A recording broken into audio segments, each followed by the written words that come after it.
ক্লাসের সময় হওয়ায় রোজ ও তার ফ্রেন্ডরা ক্লাসে গিয়ে বসে। দুইটা ক্লাস শেষে অ্যারন ক্লাস নিতে আসে। ক্লাসে এসে ভালো মন্দ কিছু না বলেই বোর্ডে আজকের টপিক সম্বন্ধে কিছু লিখতে থাকে। এদিকে রোজ সকাল থেকে কিছু না খাওয়ায় কোনো দিকে মনোযোগ দিতে পারে না, শুধু মুষ্টামুষ্টি করতে থাকে। এই বিষয়টি পেছন দিকে না তাকিয়েও অ্যারন বেশ বুঝতে পারে, আর হুট করে চোখের পলকেই সামনের দিকে ফিরে হাতের মার্কারের মুখাটা রোজের দিকে ছুঁড়ে মারে। রোজের শরীরে লাগতেই রোজ আহ করে ওঠে। ক্লাসের সবার দৃষ্টি এখন অ্যারন আর রোজের উপর। আসলে সবাই বোঝার চেষ্টা করছে কি হচ্ছে এখানে। Stand up! সাথে সাথেই রোজ দাঁড়িয়ে পড়ে, আর এখনও তার বেহায়া চোখ অ্যারনের দিকে। সে অ্যারনকে খুঁটিয়ে খুঁটিয়ে দেখছে। সকালে অ্যারন সানগ্লাস পরলেও এখন অ্যারন চশমা পরে আছে, সেটাও নজর এড়াল না রোজের। অ্যারন রোজের ঠিক সামনে দাঁড়ায়। 6 ফুট 2 ইঞ্চি অ্যারনের সামনে 5 ফুট 5 ইঞ্চি রোজকে ছোট মনে হচ্ছে। অ্যারন ভারী পুরুষালী কণ্ঠে বলে ওঠে, তোমাকে আমি আজ প্রথম দেখছি ক্লাসে। এর আগে 3টা ক্লাসে কোথায় ছিলে? নাকি একেবারেই নতুন? অ্যারনের এমন অদ্ভুত সুন্দর কণ্ঠে রোজ আরও আকর্ষিত হয় অ্যারনের প্রতি। মুগ্ধ নয়নে অ্যারনের দিকে তাকিয়ে জবাব দেয়, আসলে স্যার, আমি ছুটিতে ছিলাম। ও ও, তা মিস রোজ? অ্যারন মনে মনে একবার আওড়িয়ে নিল রোজ। মিস রোজ, ক্লাসে মনোযোগ দাও, আর ক্লাস শেষে আমার কেবিনে দেখা করবে। এই কয়েকদিনের পড়াগুলো কালেক্ট করে নিয়ে যাবে। বসো। বলার সাথে সাথে রোজ বসে পড়ে। ক্লাসের বাকি সবাই অনেক অবাক হয়। এ কয়েকদিনে কে ক্লাস করলো কে করলো না এ বিষয়ে অ্যারন কখনোই মাথা ঘামায়নি।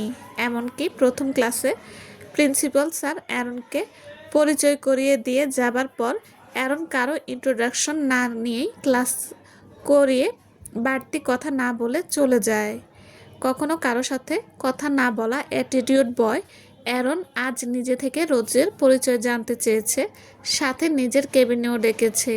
এই ব্যাপারটা সবাই কৌতূহলের সাথে দেখছে। ক্লাস শেষ হওয়ার পর রোজ না চাইতেও অ্যারনের কেবিনে খোঁজা শুরু করে, আর পেয়েও যায়। কেবিনের দরজায় কয়েকবার নক করার পর ও যখন ভেতর থেকে কেউ সাড়া দেয় না, তখন রোজ দরজা খুলে উকি দেয়, আর দেওয়ালের ওপাশে একটা চিরকুট হালকা আলোয় দেখতে পায়, যাতে কার্ভিস লেটারে লেখা। রোজ যেন টেবিলে রাখা নোটবুক থেকে পড়াগুলো কালেক্ট করে নিয়ে যায়। অ্যারন কেবিনটি ব্যাক সাইডে, তাই কেবিনটা অন্ধকারই থাকে সবসময়। তার মধ্যে জানালাও বন্ধ, পর্দা দেওয়া।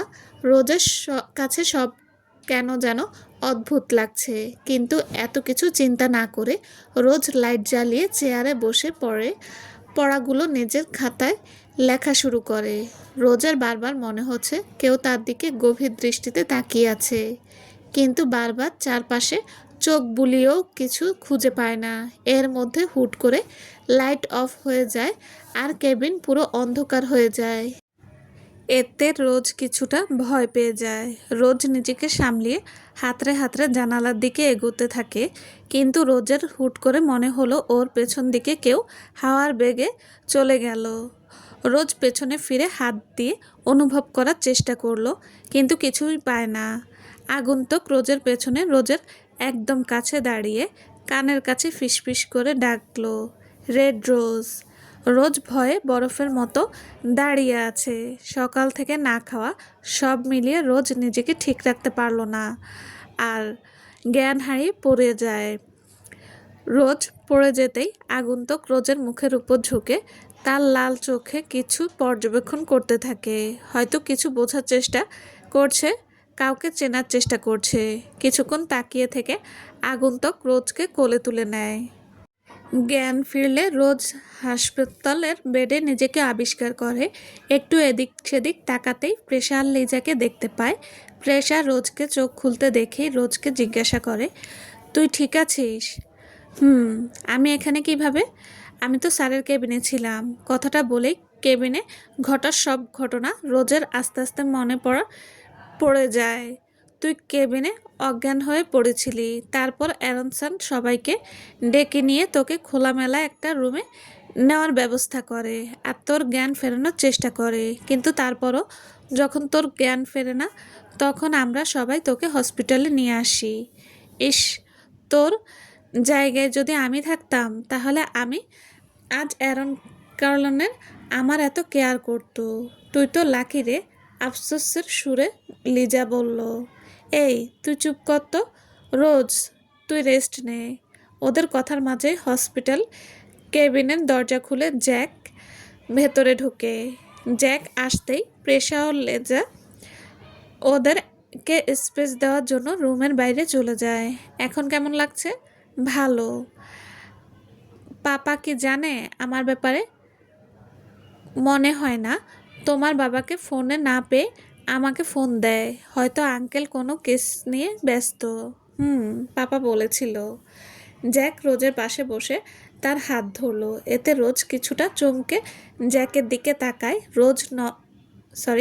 জ্যাক নরম সুরে রোজকে বলল, এমন কেয়ারলেস হলে চলবে?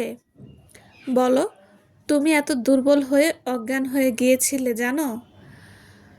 যতদিন না আমরা একসাথে থাকছি ততদিন একটু নিজের খেয়াল রাখো প্লিজ। জ্যাকের এসব কথাবার্তায় রোজ বিরক্ত হলেও কিছু বলে না, শুধু আস্তে আস্তে নিজের হাত সরানোর চেষ্টা করে। কিন্তু মনে হলো জ্যাক রোজের হাত আরেকটু শক্ত করে আঁকড়ে ধরল। হসপিটাল কেবিনে ভেতরের এই দৃশ্যগুলো কেবিনের বাইরের কাছ দিয়ে রক্তচক্ষু নিয়ে কেউ দেখছে, সেটা রোজ বা জ্যাক কেউ জানতেও পারল না। জ্যাক আর রোজকে কাছাকাছি দেখে সেই আগন্তুক প্রচণ্ড রেগে দেওয়ালে ঘুষি মারে। ঘুষের প্রভাব এতটাই ছিল যে সেই শব্দ জ্যাক আর রোজও শুনতে পায়। বাইরে কি হয়েছে তা দেখার জন্য জ্যাক রোজকে রেস্ট করতে বলে বাইরে গিয়ে আশেপাশে তাকায়, কিন্তু কাউকে পায় না। জ্যাক আবার ভেতরে যাবার সময় তার নজরে পড়ে দেওয়ালের কিছু অংশ গর্তের মতো হয়ে গেছে। মনে হচ্ছে লোহার কোনো হাতুড়ি দিয়ে গর্তটা করা হয়েছে, কিন্তু এই গর্তটা তো কিছুক্ষণ আগে ছিল না। রোজের ডাক পড়তে জ্যাক এসব চিন্তাভাবনা ঝেড়ে ফেলে রোজের কাছে চলে যায় আর হসপিটাল থেকে রোজকে ডিসচার্জ করে রোজের বাসায় পৌঁছে দেয়। অ্যারন জঙ্গলের মাঝের রাস্তায় হাই স্পিডে গাড়ি ড্রাইভ করছে। অ্যারনের বাসাটা লোকালয় থেকে দূরে, খানিকটা জঙ্গলের ভেতরে। বাড়িতে আসতে অ্যারনের সাধারণত আধা ঘন্টা লাগে, কিন্তু আজ সে আধা ঘন্টার রাস্তা 10 মিনিটে এসেছে। গাড়ি থেকে নেমে অ্যারন বড় বড় পা ফেলে বাসার ভেতরে ঢুকতে এই সোফায় বসা অ্যারনের বাবা হেনরি কার্লেন অ্যারনকে বলে, তুমি আরও ভালো জায়গা ডিজার্ভ করো অ্যারন। এমন ব্যাকডেটেড শহর থেকে আরও ভালো শহরের ভার্সিটি তুমি চুজ করতে পারতে, সেটাই হয়তো বেটার হতো। এমনিতেই অ্যারন বিরক্ত হয়ে আছে, তার উপর এমন কথায় অ্যারন বিরক্তির মাত্রা আরও বেড়ে যায়। কিন্তু এত কিছুর পরও অ্যারন নিমিষেই নিজেকে শান্ত করে ফেলে, যেন একদম শান্ত কোনো সমুদ্র, যে এক মুহূর্তেই প্রলয়ঙ্কারী আবার আরেক মুহূর্তেই শান্ত। কিন্তু সমুদ্রের মাঝেও অনেক রহস্য লুকিয়ে থাকে। অ্যারন ঠিক সেই সমুদ্রের মতোই। হেনরির দিকে না ফিরেই আর চোখে চেয়ে অ্যারন জবাব দেয়, অ্যারন বেটার জিনিস খুঁজে না ড্যাড, বেটার করে নেয়। তুমি যাকে এত বছর বিভিন্ন জায়গায় খুঁজলে, কি মনে করেছো এই ব্যাকডেটেড জায়গায় তুমি তাকে পাবে? ওর আর আমার ভাগ্য একসাথে যুক্ত। ও যদি নিজেও না চায় তাও ওকে আমার কাছেই ধরা দিতে হবে ড্যাড। ওকে আমার সাথে থাকতে হবে, ও চাক বা না চাক। You are mine, only mine princess. কথাটা বলে আস্তে আস্তে আওড়িয়ে অ্যারন সিঁড়ি দিয়ে নিজের রুমে চলে যায়, আর অ্যারনের বাবা সেখানেই বসে কিছু চিন্তা করতে থাকে। এর মাঝে অ্যারনের মা জেনিফার হেনরির কাঁধে হাত দিয়ে হেনরিকে আশ্বাস দেন যে সব ঠিক হয়ে যাবে। হেনরিও দীর্ঘশ্বাস ফেললেন। ছেলের এত পাগলামি, অস্থিরতা দেখতে তারও ভালো লাগে না, কিন্তু চাইলেই কি অতীত বদলানো যায়? অ্যারনের বাবা হেনরি কার্লেন, তিনি পেশায় একজন ডাক্তার। বিভিন্ন জায়গায় সে নিজের ডিউটি করছে। সবশেষে এখন ফক্সে আছে তার বড় ছেলের জেদের জন্য। হেনরির আরেকটা ছোট ছেলেও আছে, তার নাম এরিক কার্লেন। আপাতত সে আউট অফ টাউন। অ্যারনের রুমে বড় বুক self, chair, table, cabinet, sofa, একটা আলমারি আর রুমের এক পাশে খুব যত্নে রাখা কিছু পেন্টিং আছে যা সাদা কাপড় দিয়ে ঢাকা। কিন্তু অবাক করার বিষয়, রুমে কোনো বিছানা নেই। রুমের দেওয়ালের অনেকটা অংশ জুড়ে রেড ব্ল্যাক কম্বিনেশনে রং করা, কিন্তু পেন্টিং রাখা জায়গায় পুরো শুভ্র সাদা রঙে রাঙানো। এখানকার সবগুলো পেন্টিং খুব যত্ন সহকারে অ্যারন নিজ হাতে এঁকেছে। অ্যারন রুমে ঢুকতেই সেই সাদা অংশ রাখা এক ক্যানভাসের সামনে দাঁড়ায় যা পর্দা দিয়ে ঢাকা। অ্যারন ক্যানভাসের পর্দা সরাতেই এক সুন্দর অষ্টাদশী মেয়ের ছবি দেখা যায়। মেয়েটার মুখের শুধু এক পাশ দেখা যাচ্ছে, হলদে ফর্সা, হাঁটু পর্যন্ত লম্বা চুলগুলো যেন মেয়েটার চেহারাকে আড়াল করে রেখেছে। অ্যারন এক দৃষ্টিতে ছবিটার দিকে তাকিয়ে থাকে, যেন হাজার বছরের তৃষ্ণায় মেটানোর চেষ্টা করছে। সব কিছু মনে পড়লো, তোমার চেহারা মনে পড়ছে না মাই হার্ট। অনেক চেষ্টা করছি মনে করার, কিন্তু কিছুতেই তোমার সেই সুন্দর নিষ্পাপ চেহারা সামনে আসছে না। আমি জানি এগুলো সব সেই অভিশাপের প্রভাব তুমি আমাকে দেওয়ার কথা রেখেছ, কিন্তু সেই অভিশাপ আমাকে তোমার কাছে আসতে বাধা দিচ্ছে। কিভাবে খুঁজে পাবো তোমাকে? হঠাৎ করে ব্যালকনি থেকে ঠান্ডা বাতাস অ্যারনের শরীরে ছুঁয়ে যায়। অ্যারনের মনে হলো বাতাসের সাথে কেউ মিহু কণ্ঠে ফিসফিস করে তার কানে বলে গেল, চোখ দিয়ে না, অনুভূতি দিয়ে খুঁজে নাও আমাকে।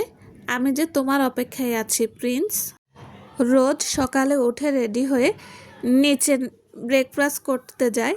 কাল অসুস্থ থাকায় রোজ তাড়াতাড়ি ঘুমিয়ে পড়ল। মাঝরাতে হুট করে ঘুম ভেঙে যায়। চেতনা পেতেই রোজের মনে হলো কেউ তাকে জানালার কাছ ভেদ করে গভীর দৃষ্টিতে দেখছে, কিন্তু অনেক খুঁজেও রোজ কাউকে পায় না। ইদানিং রোজের প্রায়ই মনে হয় কেউ তাকে ফলো করছে। এসব চিন্তা ভাবনার মাঝেই রোজের বাবা এসে বসে পড়ে। এখন কেমন লাগছে ডিয়া? ভালো পাপা। তোমাকে বারবার বলা সত্ত্বেও ঠিক মতো খাওয়া দাওয়া করো না কেন? এত কেয়ারলেস হওয়া ঠিক না ডিয়ার। আমি এখন থেকে নিজের খেয়াল রাখবো পাপা, ডোন্ট ওয়ারি। তোমার নিউ কেসের কী খবর পাপা? এখনও তেমন ক্লু পাইনি ডিয়ার। 1 মাস যাবৎ জঙ্গলের বিভিন্ন জায়গায় লাশ পাওয়া যাচ্ছে। প্রত্যেকটা লাশের ঘাড়ে দুটো ফুটো যেন কোনো পেরেক দিয়ে ছিদ্র করা হয়েছে, কিন্তু সবচেয়ে চিন্তার বিষয় লাশগুলো ছিল রক্তশূন্য, সাদা ফ্যাকাশে।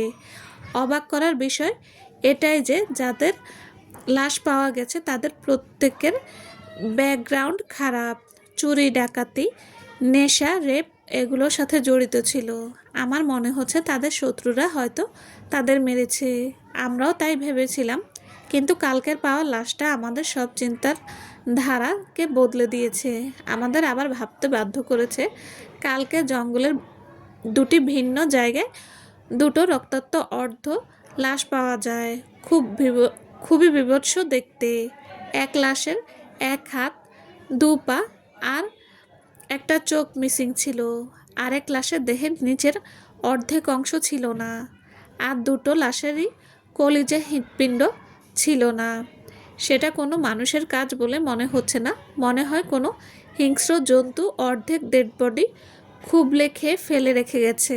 আর এ ধরনের কোনো খারাপ ব্যাকগ্রাউন্ড পায়নি, তারা সাধারণ নাগরিক ছিল। রোজ এসব কথা শুনে চিন্তায় পড়ে যায়। কিছুদিন যাবৎ তারও মনে হচ্ছে কেউ তাকে ফলো করছে। আচ্ছা, এইসব জিনিসগুলো কি এক সুতোয় গাঁথা? রোজের চিন্তা ভাবনার মাঝে রোজের বাবা বলল, আমি জ্যাককে ডেকেছি। তুমি তো মনে হয় আজ ভার্সিটিতে যাবে না, তাই জ্যাক আজ তোমার সাথে থাকুক। বাইরের অবস্থা যেহেতু ভালো না, নো ড্যাড, এমনিতেই অনেক মিস হয়ে গেছে, তাই আর মিস দিতে চাই না। তুমি চিন্তা করো না পাপা, আমি নিজের খেয়াল রাখবো। এর মধ্যে জ্যাক রোজের বাড়িতে এসে পড়ে আর ভেতরে আসে। Good morning guys. Good morning Jack, এসো বসো, আমাদের সাথে ব্রেকফাস্ট করো। Thanks for my thanks for the concern uncle, কিন্তু আমি ব্রেকফাস্ট করে এসেছি, তাই সরি আঙ্কেল।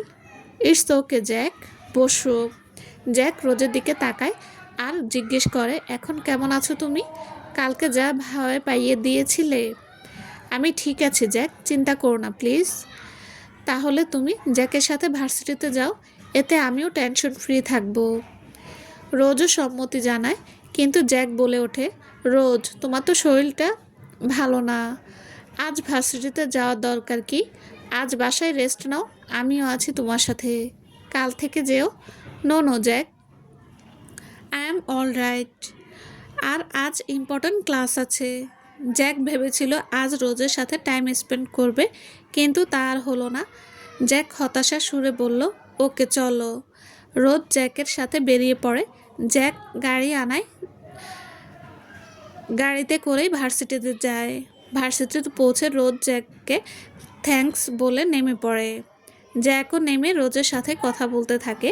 এর মধ্যেই হাই স্পিডে একটা গাড়ি ওদের সামনে দিয়ে কিছুটা দূরে দাঁড়ায়। গাড়ি থেকে অ্যারন বেরিয়ে আসে। আজও ফুল ফর্মাল গেট আপ এসেছে অ্যারন একবার ঘুরে অনুভূতি শূন্য চোখে রোজ আর জ্যাককে দেখল। ঠিক তখনই রোজের সাথে অ্যারনের চোখাচোখি হয়ে যায়। অ্যারন নিজের দৃষ্টি সরিয়ে নিয়ে ভেতরে চলে যায়। এভাবে এক সপ্তাহ কেটে যায়। কয়েকদিনে পুরো ভার্সিটিতে অ্যারন ও রোজকে নিয়ে গুঞ্জন শোনা গেছে। এর যথেষ্ট কারণও আছে। অ্যারনের রোজকে অন্যদের থেকে গুরুত্ব দেওয়া আর মাঝে মাঝেই কেবিনে ডেকে নেওয়া গুঞ্জনকে আরও বাড়িয়ে দিয়েছে। সবার এত কৌতূহলের জন্য যে এমন বিখ্যাত একজন ব্যক্তি রোজকে পছন্দ করছে, এমন না যে রোজ সুন্দরী না, রোজ ও যথেষ্ট সুন্দরী। লম্বা, পিঠ পর্যন্ত ব্রাউন চুল আর যথেষ্ট মডার্ন একজন আমেরিকান মেয়ে। কিন্তু সবাই ভাবতো অ্যারন কার্লেন আরও সুন্দর, হাই সোসাইটির কাউকে ডেট করবে। আজ রোজ সিদ্ধান্ত নিয়েছে সে অ্যারনের সাথে এ ব্যাপারে কথা বলবে। তাই ক্লাস শেষে রোজ অ্যারনের কেবিনে চলে যায়। কিন্তু কেবিনের সামনে এসে রোজ দ্বিধা ও দ্বন্দ্বে ভুগতে থাকে। রোজের চিন্তাভাবনার মাঝেই ভেতর থেকে অ্যারনের গলা ভেসে আসে, ইউ মে কাম ইন রোজ। রোজ কিছুটা চমকে যায়। ও তো দরজা নক করেনি, তাহলে অ্যারন বুঝলো কীভাবে? রোজ সব ভাবনা ঝাড়া দিয়ে ফেলে ভেতরে ঢুকে পড়ে। ঢুকেই দেখে অ্যারন চশমা চোখে গম্ভীর হয়ে বই পড়ছে সোফায় বসে। বসার স্টাইলটাও দেখার মতো।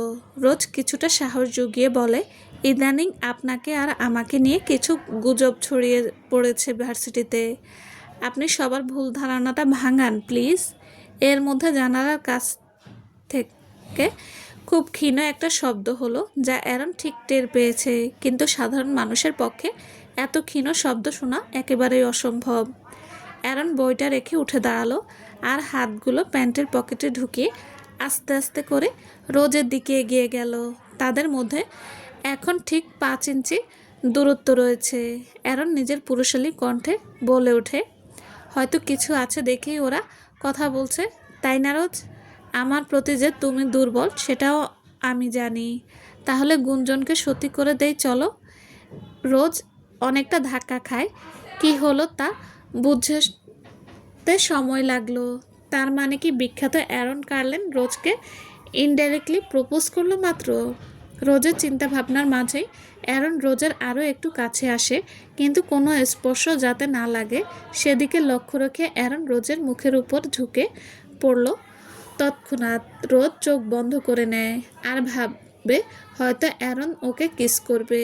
অ্যারন ঠান্ডা নিঃশ্বাসে রোজের মুখের উপর পড়ছে। এতক্ষণ যাবৎ জানালার পাশে যে ছিল সে চলে গেছে বুঝতে পেরে অ্যারন রোজের কাছ থেকে দূরে সরে যায়। এখনও রোজের ঠোঁটে কোনো ছোঁয়া না পাওয়ায় রোজ চোখ খুলে আর অ্যারনকে আগের মতো বই পড়তে দেখে।